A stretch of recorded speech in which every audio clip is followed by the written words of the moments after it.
Hi guys, today we're making delicious profiteroles.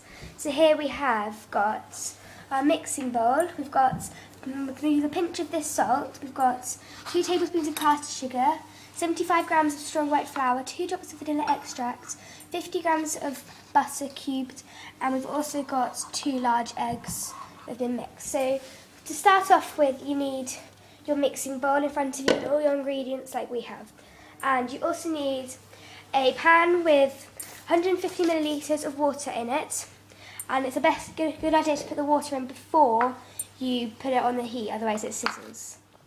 To start with, you put the 50 grams of butter and the 2 tablespoons of caster sugar into the 100 millilitres of water on a low heat until they melt.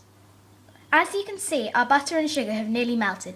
When they have, we're going to bring the mixture to a boil.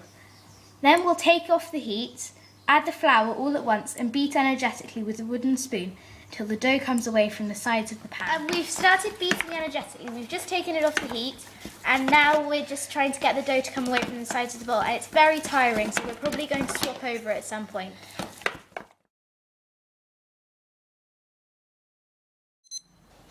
We've left our mixture to cool for 5 minutes and now we're beating in the eggs with a wooden spoon bit by bit until we have a stiff, glossy mixture. If you want to, you can use a food processor, but we wouldn't really recommend it. After you've finished beating in your eggs, you should have a stiff, glossy mixture like this.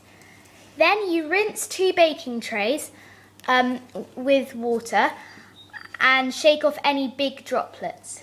This makes the baking tray slightly damp and helps the profiteroles to rise.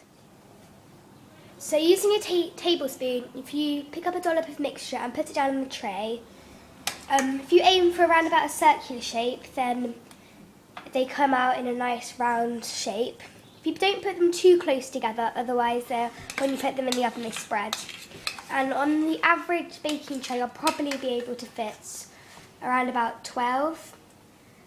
As you can see, we've now got 12 profiteroles in this tray and we've managed to squeeze 3 on this other tray. And don't forget to put the drops of water on, otherwise they won't rise properly. And don't put too many drops, otherwise you get like soggy profiteroles. When you put them in the oven, it says you need to put them in for about 18 to 20 minutes. So we've got our timer on 18 minutes. But they might need another 2 afterwards. So we're just about to put them into.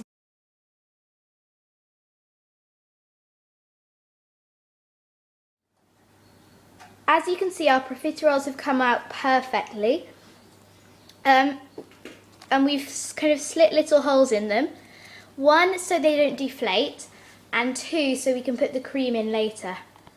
We have just poured 300 millilitres of double cream into our larger mixing bowl. We're now mixing it, but you can mix it with an electric mixer, but we prefer to do it by hand. We're halfway through mixing our cream, so now we're going to flavour it with a few drops of vanilla extract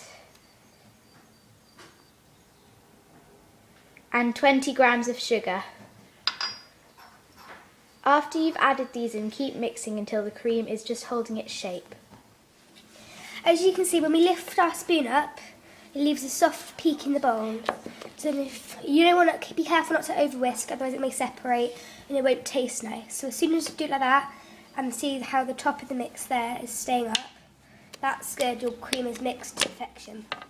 Now you need to fill your icing bag with freshly whipped cream. Be careful not to overfill it to the top, otherwise it will squirt out the end when you're piping cream into the profiteroles. In order to pipe your bags, you have to put the nozzle of your piping bag inside the hole of the profiterole that you made at the bottom and squeeze it tightly so that you end up with the cream filling the middle of the profiterole.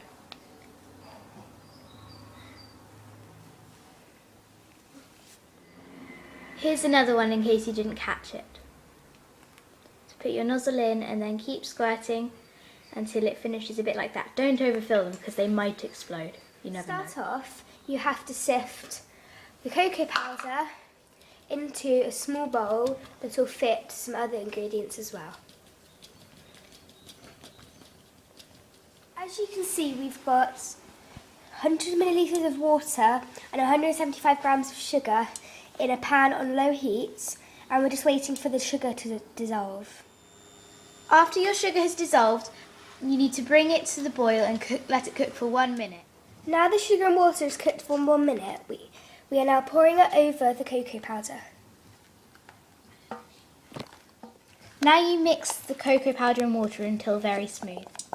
When your sauce is as smooth and glossy as this, you need to return it to the saucepan and cook for 1 minute on a medium-low heat. This is now cooked for 1 minute, so we're going to set it aside and leave it for 15 minutes to cool before we drizzle it on our profiteroles. Now we've left the chocolate sauce to cool for 15 minutes, we get to do the fun thing, drizzling chocolate all over our profiteroles. Let's do some kind of garnish. We've got a lot of chocolate, and you will hopefully have too, so don't spare it on one. Keep going on loads of them, and you can keep going back to the same one afterwards if you need to. Just don't try and do it too carefully, just go crazy. Now half the chocolate's on top of the profiteroles. We're just filling in all of the gaps around them so they'll all get as much chocolate as possible. If you're feeling posh, you can try and give them a nice design, or if you're feeling messy, you can just go through, which is what we've done. They've kind of ended up looking a bit... Oh, I don't really know. They look quite nice, actually. These are our finished profiteroles. They were very easy and fun to make. We hope you enjoy making them as much as we did. Bye!